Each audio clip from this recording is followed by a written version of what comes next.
All right, how's everyone doing? I'm Rich CELENZA. Thanks for tuning into the Rich CELENZA Show. WTF are you talking about? So, what I'm going to call this podcast is the stress you're putting your body and mind through worth it? I just realized I'm doing actually back-to-back podcasts on stress, and I don't know why, but I just did a previous podcast on stress regarding a lot of people, how they have stress because of the way they think others think of them. And I just did a podcast on that, which I think a lot of people go through and get caught up feeling a certain way and judging themselves judging themselves and constantly stressing over that. People thinking of them in a certain way. This is obviously a different type of stress. This is going to be more of a physical type stress. And if you know anything about me or my YouTube channel, I do a lot of things talking about fitness, working out. And I want you to know it's not just about working out, this podcast regarding stress. It's also your mind. And a lot of things we do, I think we don't realize how much stress we're putting ourselves under in this day and age. So I'm going to I'm going to kind of flip-flop a little bit between physical and mental in this podcast, but I'll first start off with physical since I do a lot of videos on physical type activities. And I've seen over the years, lately more than ever, because I don't think a lot of us knew what we were doing properly in the 70s, 80s, 90s even, when it came to working out. So what was good was we were working out, a lot of us. The thing was, I think we were doing a lot of things incorrectly. We were also doing things with a lot of heavy weights. I also think we didn't have the proper equipment growing up, a lot of us, compared to what they have now, and who knows what they're going to have in the future. So I think our bodies got damaged, a lot of us. And I damaged my body. I talk about it, I don't know if you listen to any of my podcasts. Hold on, let me move this over there. I damaged my body by lifting extreme heavy weights for long periods of time, decade after decade after decade. I also put a lot of stress on my body, carrying a lot of excessive weight. I was a lot heavier than I probably should have been for my frame. That stressed my body out. And I could tell now, I almost sometimes feel like a professional athlete, even though I didn't play professional sports. Let's not get ridiculous.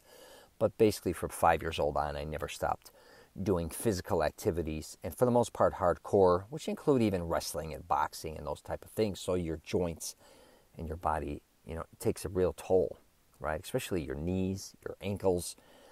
I just snapped my ankle last week walking down the street in Seattle, kind of similar sometimes to San Francisco, the ups and downs of the streets. I was looking for an Italian restaurant, and there was a curb there that was dug out with a tree, and my ankle snapped. And I had like a 35-pound backpack, and I went flying forward on my left leg.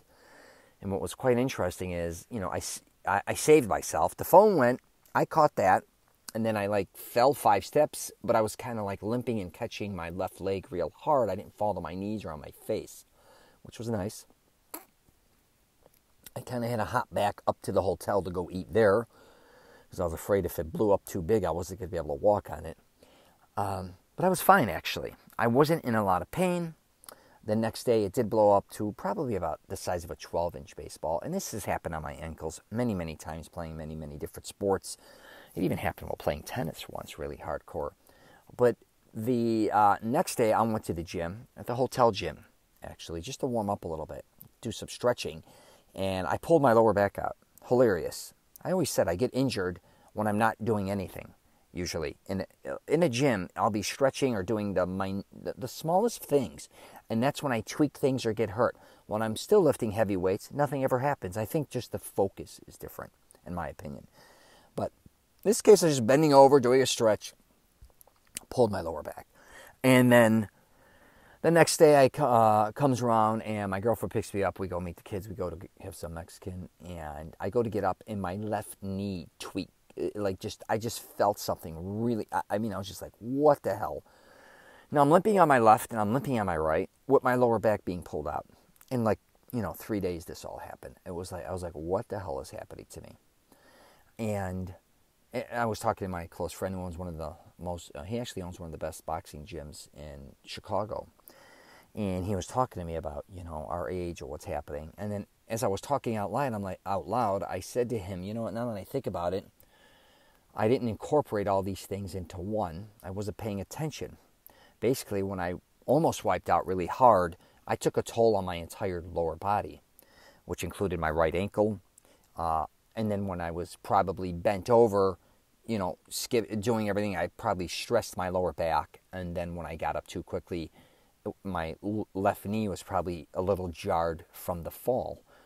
So it was all those things incorporated into one. They just didn't happen back immediately, if that makes sense. And I think this happens with people as well. A lot of times you may injure yourself doing something, and then maybe down the road you're like, something else gets injured. And you're like, and it could be something you don't even remember the other injury. But that's what I think happens sometimes with a lot of us, but we don't want to incorporate it all. Or pay attention to that. And I heal very, very quickly. I've never met, truthfully, anybody who heals as quickly as me. The next day, my back was gone, or 2 days later, no lower back pain. I didn't do back. And then my left knee, almost the next day, was gone. The tweak, and my ankle's fine now. It's going down. Still swollen, but still, it's fine. And it's not like I could go out and do calves right now, but I could probably come close to doing it if I had to. And what I found interesting, too, is so I went and took a day off and said, let me try to make sure everything heals here. Don't even go in the gym. And I went in there a couple days later, and then I went to do chest. And what happens with me is that I realized this, talking to my daughter about fitness, is when I get injured in some part of my body, that I don't work out there, obviously, but I now become very focused in on other parts of my body. And how I do that is by not focusing on the other, and at the same time highly focusing on the part I'm doing, if that makes sense. I hope I said that correctly. So my ankle, even my lower back, and my left knee, I said I'm going to be doing upper body this week. So I went in to do chest and tries. And I said I'm doing nothing lower body. Right? So when I was working out, I was so focused in on upper body. Even though, of course, a lot of times when you're doing upper body, you're not focusing on your legs, but still I'm really focused, laser focused on it. And I had an incredible chest workout. And the one thing that I want to kind of get into this, taking a toll on your body again, like I said, physically and mentally, is while I was doing my chest and upper body, I felt very strong again. But I realized, so many years of doing this, right? What have I truly done to myself? Now, I've looked a certain way that I wanted to look, which was great. And I built a substantial amount of muscle, and I love that. I love all that. And would I change that for any? I probably wouldn't change any of it, truthfully. I would go about a lot of things differently, because I think back to the stress that I was putting my body under getting to where I want to get to. It took a toll on me, like I said, and I think it takes a toll on others. Now, you may not work out. You may have a job that does physical labor. You may do whatever you do, physical. Over the years and years and years, you don't realize the toll that it is taking on you. So if you are someone like this, I think you have to become self-aware and start making changes, which I have to as well. Because if you want to stay healthy for a long period of time, you're going to have to learn how to evolve and how now to make changes that are, beneficial and not so ego-driven, I guess you could say. Especially now, like I was saying, more than ever, there's so much more information out there. And I get a lot of guys, especially if you lift weights, you want to be big and strong. Again, there's nothing wrong with that. But just be aware, I wouldn't do things too quickly. I've discussed this many times on my podcast. I think, especially with this generation, nothing against them with millennials, they want things here and now.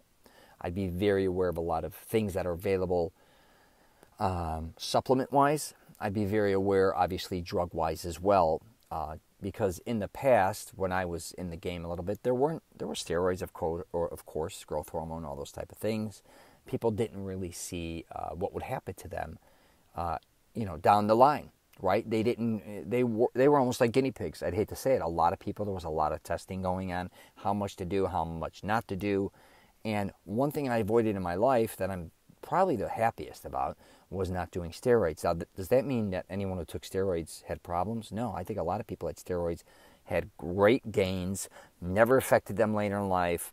A lot of bullshit you hear, it didn't destroy them. They didn't have murder people. They didn't die at a young age. They don't have kidney replacement, all these type of things. But a lot do. A lot of people that were excessive and, again, stressed their body out and beat the shit out of it, they are paying a price, right? Because I don't think they don't look at the long term of that. A lot of times when you're in your 20s, even 30s, you think you're going to live forever, or you think your body's going to overcome everything, because it kind of is. But the reality is it's not. It really isn't. You're not actually, really helping yourself sometimes. You're hurting yourself. And again, that doesn't mean steroids or drugs or anything is always hurting you. I don't want to hear that shit. But hold on, let me get some water. All I'm saying is, the stress, again, you're putting your body under. Make sure it's worth it. It's got to be worth it. You taking care of your health, that's what's more worth it. You getting big will be wonderful, but you doing it properly and you doing it to the point where, you're satisfied to a certain degree. And this is where I think people also sometimes gets weary, or gets, I don't know, weary, but it gets scary, I should say, is when it never is enough. Now, if you're a professional damn athlete, and I've discussed this before, and you're getting paid money, or you're going into the Olympics, or you're trying to get a scholarship or something in that nature, that's on you. You're going for something. You're going to have to push yourself beyond what almost everyone else is pushing themselves through, because that's how you excel. That's a much higher level. That's a whole different type of thing. I'm really talking about the average Joe. And what was really confusing with me, I realized later in life, because I just wanted to be a really big, jacked guy. I just want to be big and huge. Don't know where it came from. I had zero, and I mean zero, interest in doing any show at any time. I think when I first moved to Florida at 18, there was a trainer that did shows. And I was thinking about it. I was talking to him, but I always knew I had a burnt stomach, so it was very scarred. And then, of course, you're talking to guys, they're talking about supplements and steroids and all this shit. And I'm not saying I've even considered taking steroids many times, but I was definitely afraid of needles, and I didn't like pills. So I was kind of shot in the ass. If you could have said, hey, Rich, if you ate cheeseburgers, there were steroids in them, you know what I mean? Or put it in your pasta, I may have done that. Just at least test it. But I never even tested it because of those two reasons. But I know, so I wasn't as intense, where I see a lot of people, I'm just using bodybuilding as an example, but this could be for anything related to fitness, is if a lot of people want to do certain things, so that it could be even a local bodybuilding show or a local powerlifting show. It could be somebody who even doing jiu-jitsu. It could be somebody who's boxing and they want to take steroids, or some type of supplement. Again, I'm not anti-steroid, or doing something to give them that edge, right? I didn't have that in me, because when you do those type of events, you have a certain amount of time that you have to do them in. So you want to usually accelerate things, most likely. You want to look a certain way, or all those type of things. I didn't have that. I was in it for the real long game. And I really only wanted to gain like 5 or 10 pounds of muscle when I was younger a year, which is outstanding. I mean, I just was looking at the long game. If I gained, starting at 19, 20 years old, 5 pounds a year, in 10 years, I gained 50 pounds. I mean, that ain't a bad gig, especially when I was very thin, 135, and then before you know it, I'm 210. I'm 210. If I wanted to be 260, I didn't want to do that in 2-3 years. I thought that was ridiculous. I thought my skin would stretch. I didn't think it was healthy. So I kind of had that type of common sense, where I do think sometimes people don't have that common sense. But again, I'm just giving you examples of what I went through, putting my body through stressful things. Now, it could be, like I said, anything you're doing, physical. It doesn't even have to mean weights. You could be a mechanic and put your body through extreme amounts of physical, enduring type things. You could be changing tires. You could be in construction. I remember one summer I moved literally thousands of televisions for one of the biggest Hiltons, the Chicago Hilton downtown Chicago. I did it for a summer job, plus I was lifting heavy weights. So it was amazing, what you put your body through physically with physical labor. And a lot of people, I don't think, sometimes when they're younger, they realize how they're going to feel in middle-aged. And I'm not telling anybody to stop doing physical labor here either, or stop doing construction, drywall, plumbing, whatever the hell it is. But what I would say to them, is be aware of the things you're doing and making sure you stretch properly. And if you don't work out, maybe consider working out. Again, maybe it could just be something with swimming or something to give you some full-rounded strength. I have a lot of family members that are painters, and in middle age, a lot of them are destroyed from painting. It's mainly their shoulders, from what I understand, and like their lower back, sometimes their hips, from doing scaffolding, from lifting fives, from just, brushing their forearms. They're getting carpal tunnel in their hands, which again, that can happen. That's how you're making your living. But maybe there's things throughout your life that you could be doing to strengthening, or protecting yourself. I don't care if you're wearing a belt while lifting heavy things, if that works for you. Maybe, if you look at carpet, guys who do carpet or tile and things, they have to protect their knees. I think sometimes with physical labor, you just have to pay attention to what you're doing to your body again, and you may be able to use different types of equipment, or you may have to learn, I can't do what I'm doing, 5-6 days a week for 60, 70 hours with, and not pay a price later in life.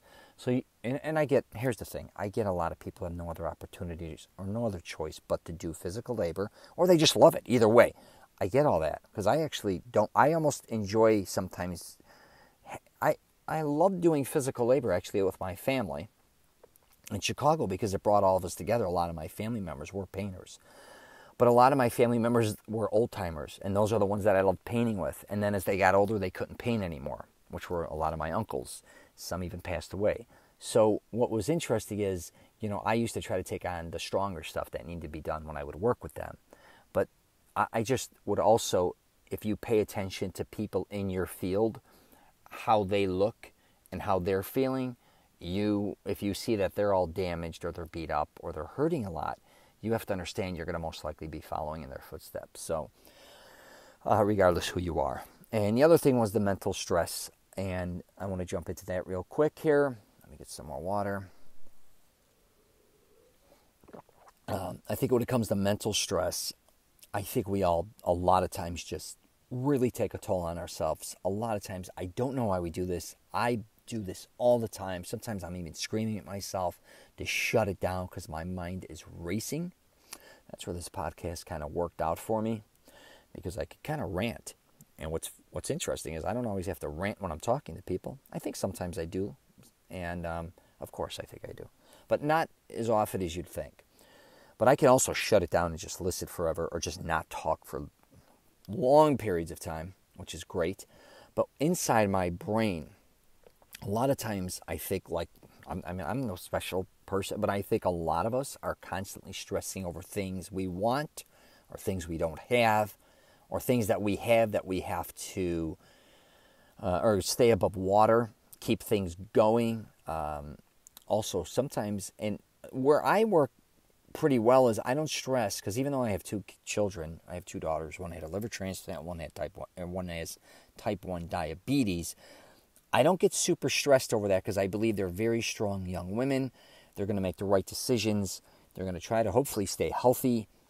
I do stress a little bit with my parents being older. I think like everyone else, where it kind of crept up on me. Creeped up? Is that the word? Where, I'm 50, and my parents, they were so youthful.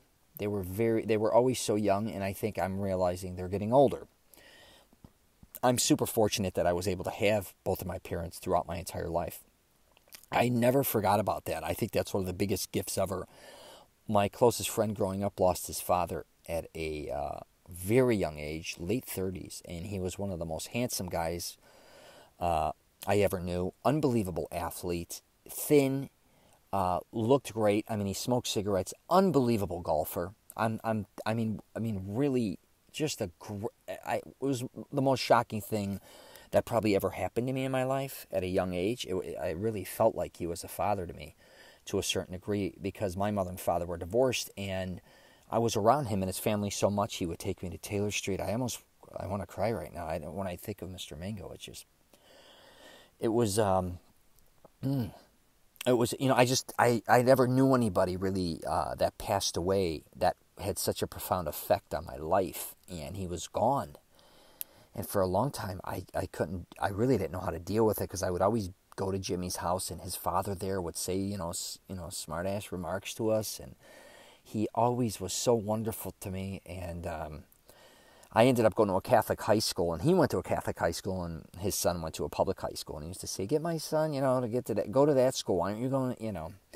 And then he was just gone. And I don't personally, it's never been the same, in my opinion, to a certain degree.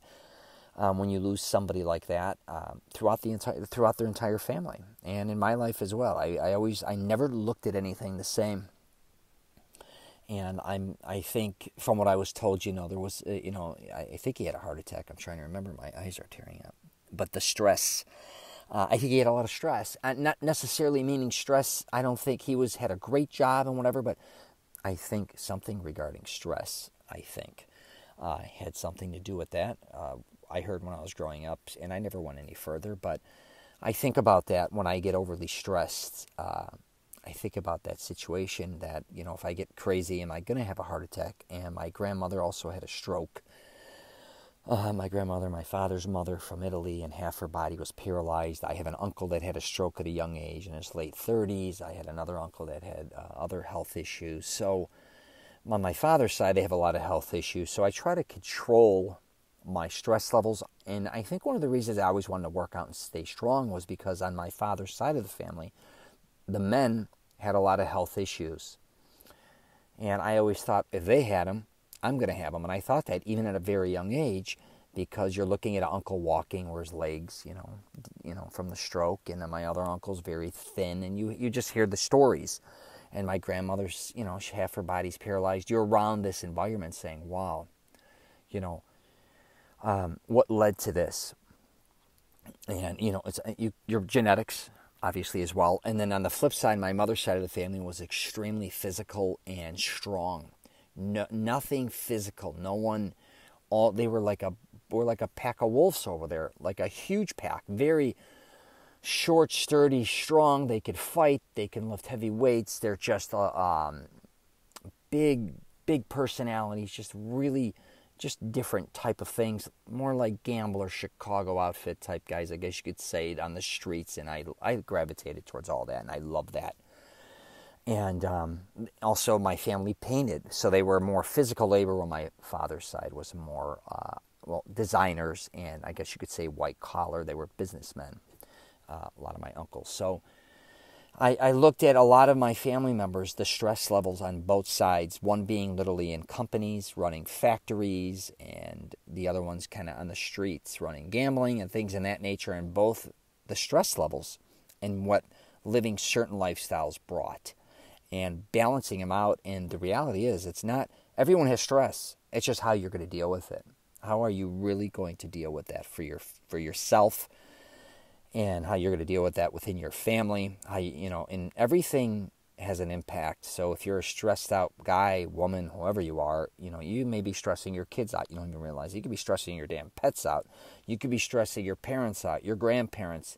So, if you are overly stressed, just try to be aware of that. I don't think a lot of us are, because I think a lot of us end up spending more money than we should on certain things, and then our payments are too high. I think a lot of people get too big of a house. They don't realize sometimes all the added things that come along with it. Could be electric bills, could be insurance, could be all these things. Just make sure when you're making decisions that they're not decisions on the I guess you could say on the fly a lot of times. I know a lot of us want certain things. It could be like a lot of people may want a Porsche, and then they get a Porsche, and then they realize after a few months it's not that big of a deal, but the payment is a big deal, or the insurance for it could be a big deal, and also they don't sometimes realize they may lose their job in the future, or something can happen to them. So if something does happen to you, who's going to keep this all above water? So I think that's a stress that a lot of people go through, and it's understandable. But if it's very high, I think people either should learn how to back off that, degress a little bit, or on their next decisions, just learn from that. But I don't see a lot of people doing that, and I fight through that a lot of times too. I used to always have to have certain things that were just always expensive. That goes for clothes, and jewelry, and homes, and cars. And the less I kind of had, the way less stress I had. And I know that sounds kind of weird, but the small things in life, and I've discussed this way back in my podcast, those were actually the things I realized that made me happy, which was like going to the gym for the day, having a good cup of coffee. I like eating good Italian food. Those type of things. Having the very big expensive homes, the big car payments, all these type of things. Even though I had money then, it was very still stressful because I had to work really hard to keep that up. And things are always going to break down. There's always an issue. I don't care where you come across in your life. I don't care what type of car you have. It's going to have issues. I don't care what type of home you have. You're going to have issues. So realize everything in your life you're going to have issues with. I don't care how good it is, how great it is. I don't care if you got a yacht, a boat, a motorcycle, a Ferrari. You're going to have issues, which is going to bring stress upon you. So I'm just going to wrap it up there. Just pay attention to those things. That's why I kind of want to do these podcasts, is just try to talk about things that I don't think a lot of people think about, or they haven't gone through. Or they may have gone through it and they kind of forgot. So that's all. If you get a chance, check out my YouTube channel. It's just my name, Rich CELENZA. I'm doing a lot of things with different type of workouts, gym tours, Italian restaurants, smoothie places. I also am on LinkedIn, Twitter, Facebook, and Instagram as well. So if you could, check me out there. Hit me up whenever you want. I love corresponding with people, and I love learning from other people. So if you got something, you want to share something, I'm down with it. And I'm down with YouTube, obviously, as well. So, all right, that's where you're going to find me. Take care, and if you're traveling, safe travels.